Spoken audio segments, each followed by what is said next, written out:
అంటే breaking news చూస్తున్నాం. పల్నాడు జిల్లాలో వైసీపీ నేత నవ్వులూరి చెన్నారెడ్డి అతి దారుణ హత్య ఇప్పుడు రాజకీయంగా హాట్ టాపిక్గా మారింది. చెన్నారెడ్డి హత్యపై ఆయన తండ్రి భాస్కర్ రెడ్డి చేసిన సంచలన వ్యాఖ్యలు ఇప్పుడు కలకలం రేపుతున్నాయి.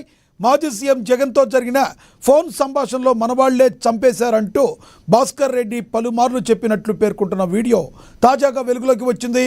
అంతేకాదు చెన్నారెడ్డి ఎదుగుదలకు తట్టుకోలేకే కొందరు కార్లతో వెంబడించి వేటాడి హత్య చేశారని ఆయన ఆవేదన వ్యక్తం చేసినట్లుగా తెలుస్తుంది. మరోవైపు మాజీ ఎమ్మెల్యే పిన్నెల్లి రామకృష్ణారెడ్డి ఆయన సోదరుడి వర్గాల మధ్య ఉన్న విభేదాలే ఈ హత్యకు కారణమని మృతుడి మామ ఆరోపిస్తున్నారు. దీంతో అసలు చెన్నారెడ్డిని హత్య చేసింది ఎవరు, హత్య వెనుకున్న రాజకీయ విభేదాలే కారణమా అనే ప్రశ్నలు ఇప్పుడు చర్చనీయాంశంగా మారాయి.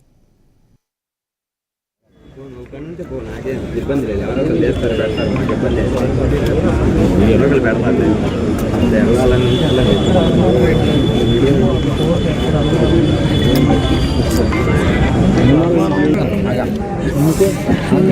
ముందు పెడతాను.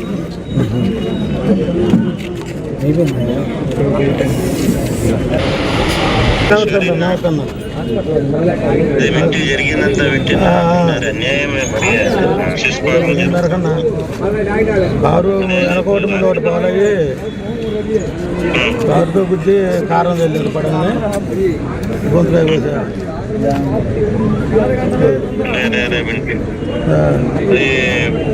ఎవరితో చూపించినారు? మనోళ్ళే, మనుషులు కూడా తెలియరు. మనోళ్ళే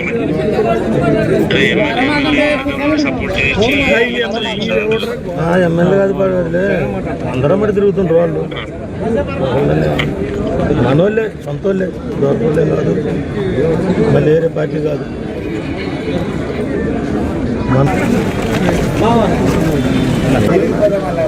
8వ తారీఖు శనిచంద్ర మండల